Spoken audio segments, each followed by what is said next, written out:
नमस्कार। आज हम बात करेंगे राजस्थान की लाइफलाइन यानी कि अरावली रेंज के बारे में।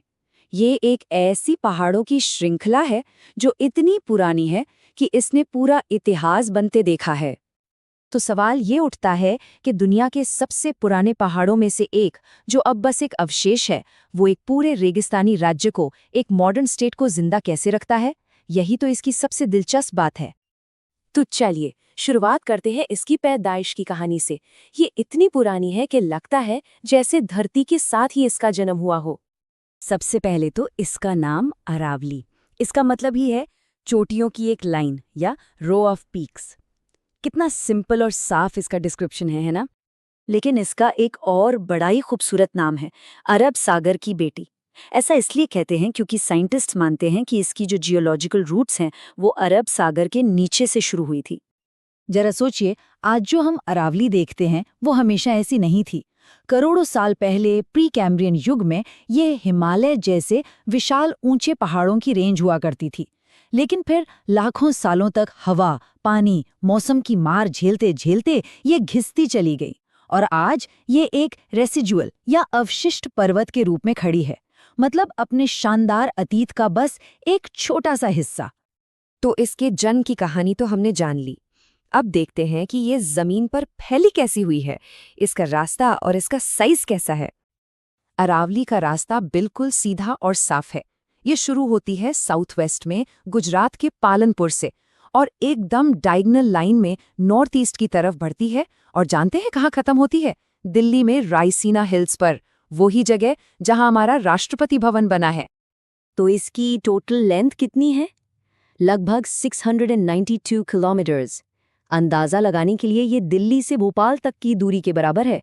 काफी लंबी है ना? लेकिन सबसे जरूरी बात यह है कि इस 692 किलोमीटर्स में से एक बहुत बड़ा हिस्सा, करीब 550 किलोमीटर, सिर्फ एक स्टेट के अंदर है और वो है राजस्थान। इस चार्ट से ये बात बिल्कुल साफ हो जाती है।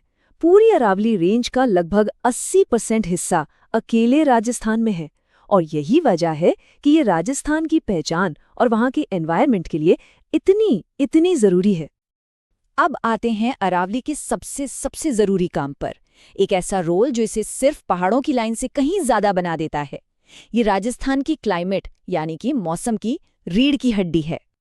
देखिए, अरावली एक बहुत बड़ी दीवार की तरह काम करती है। ये राजस्थान के पानी के सिस्टम को दो हिस्सों में बांट देती है। एक तरह से ये राजस्थान की किस्मत को ही दो अलग-अलग रास्तों पर भेज देती है। ये कंपैरिजन इस बात को कितने अच्छे से दिखा रहा है। सोचिए, अरावली एक दीवार है। इसके पूरब यानी ईस्ट में जो नदियां हैं वो बे ऑफ बंगाल की तरफ जाती हैं और उस एरिया को हरा भरा और उपजाऊ बनाती हैं। लेकिन इस दीवार के पश्चिम यानी वेस्ट में ये आने वाली मॉनसून की हवाओं को रोक लेती है। इससे वहां रेन शैडो एरिया बन जाता है, जिसे हम थार का रेगिस्तान कहते हैं। एक पहाड़ और दो बिल्कुल अलग दुनिया। और ये सिर्फ कहने की बात नहीं है, इसके पीछे साइंस है।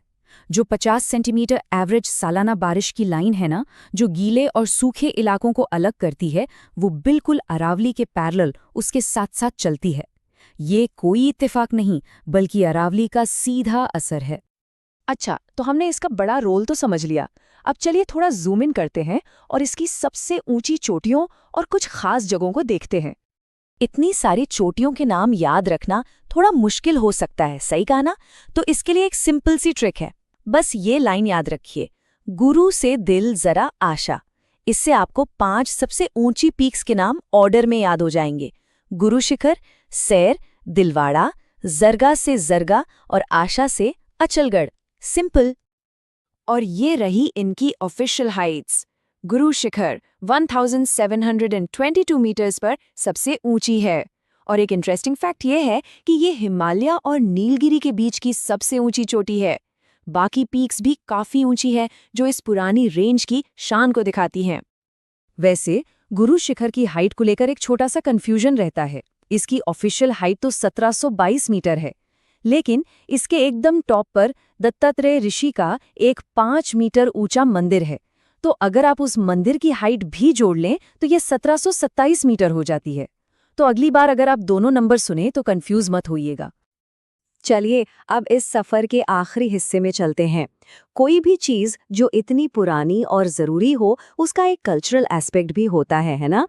तो देखते हैं कि सदियों से अरावली को और किन-किन नामों से जाना जाता है। इसके कई नाम हैं और हर नाम के पीछे एक कहानी है।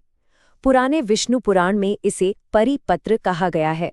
सिरोही में लोकल लोग इसे आबू गुलाब के नाम से जानते हैं। मशहूर हिस्टोरियन कर्नल जेम्स टॉड ने इसे हिंदू ओलंपस का टाइटल दिया, लेकिन शायद इसका सबसे सही नाम है राजस्थान की जीवन रेखा, क्योंकि ये इसके असली काम को बताता है।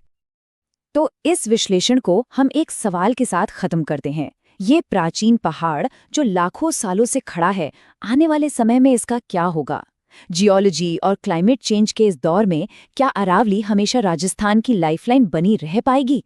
ये एक ऐसा सवाल है जो हम सबको इसकी सुरक्षा के बारे में सोचने पर मजबूर करता है।